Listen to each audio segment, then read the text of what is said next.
Guys আমরা একটা সুন্দর জায়গায় আছি। চট্টগ্রাম এখান থেকে 137 কিলো, কক্সবাজার এখান থেকে 21 কিলো। এখন আমরা যে প্লেসে আছি, প্লেসটা আপনাদেরকে একটু দেখাই। আমার কাছে মনে হচ্ছে আমি কোনো বাইরের কান্ট্রিতে আসছি, কেন অনেক সুন্দর। জাস্ট ভিউটা দেখেন, চারদিকে মানে কি সুন্দর গাছ, গাড়ি যাচ্ছে, পরিবেশটা দেখুন একটু। এখানে যে গ্রামীণ ভাষায় ক্ষেত বলা হয়, ক্ষেতটা একটু দেখাই। যেটা একটা পুকুর ঘাট, আর পুকুর ঘাটের পাশেই কি সুন্দর করে দেখেন খেতি করা হয়েছে।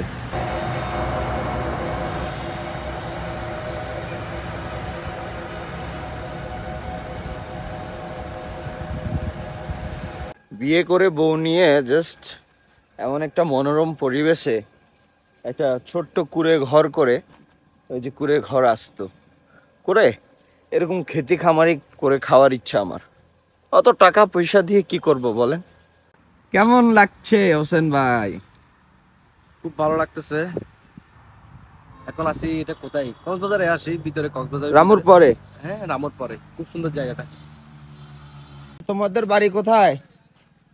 আমাদের বাড়ি এখানে। এই জায়গার নাম কি? রবার বাগান। রবার বাগান? ও, আমরা তাহলে রবার বাগানে আছি। আচ্ছা, গাছ এগুলো কি রবারের? দেখি, আসো তো একটু দেখাও তো কেমনে এগুলো, কেমন রবার, একটু খুলে দেখাও তো। এদিকে আসো, এদিকে এদিকে। কই, কোনটা দেখাবা? গাইজ, আমি তো প্রথমে বুঝতে পারি নাই যে এটা রাবার বাগান।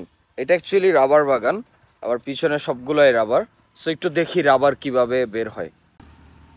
হ্যাঁ, রাবার কিভাবে হয় এখানে? এগুলো কি করে যে?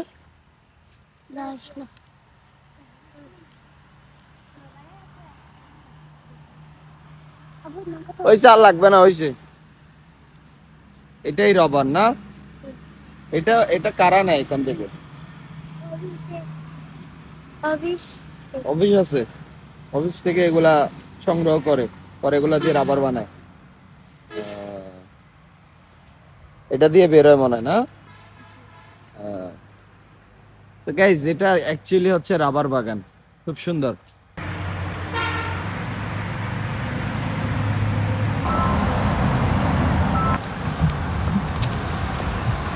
টাটা টাটা, এরকম এরকম।